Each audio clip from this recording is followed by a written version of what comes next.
Welcome to a special Beat the Street edition of TheStreet.com TV. I'm Greg Greenberg, back with Jim Cramer. Jim, all right, this is what I was thinking. After listening to lots of earnings reports, it seems like the companies with strong international sales are doing really well. They got the currency at their backs.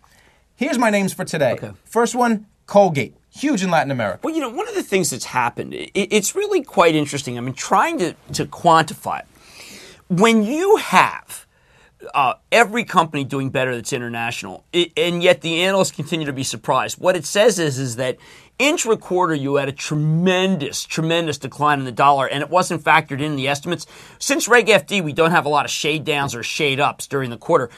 Colgate could be precisely the recipient of that. I really like that. And they report on the 25th, so you can get the earnings. Very good call. Other companies, Stanley Works, they report Wednesday. They had a nice Black & Decker quarter. They're going to I worry Decker? Stanley Works. You need to see Whirlpool have a good quarter tomorrow, so it's kind of like the valley and then the peak, and I don't know what Whirlpool will deliver. Although I do like Whirlpool as a company. That last quarter was very bad. Okay, so watch Whirlpool to get to Stanley Works. There's a name which keeps popping up, Iotron. I'm not familiar with this one. This is a stock picker name, and James Altucher has done some really interesting work on companies that could win in a stock picker format. And what he's looking for is big short position, one guy betting against another, high beta. And I think that people should look at that column. If you're in the contest, and I don't know how many people actually use it, I would love to know.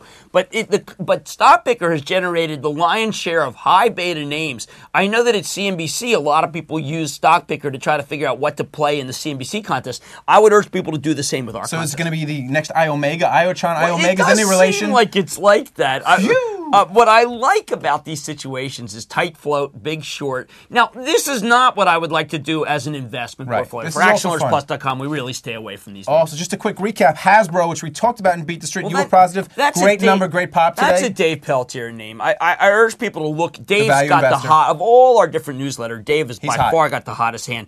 Oakley and Hasbro were his picks from last week. And we discussed them last week right here. And they were just dead on. Now, I look at the whole pastiche of the portfolio of newsletters, and various times some guys are hotter than others. Dave Peltier is clearly the hottest guy going. The other thing we said this last week is I said, hey, should we short Pool and AMD? You said no. Both those stocks popped. So yeah, well, those are stocks that the expectations are so low that you kind of felt like that they couldn't go wrong. Couldn't get much worse. Jim Yes, Cramer, exactly Greg right. Greenberg. Exactly right. Beat the Street on TheStreet.com TV.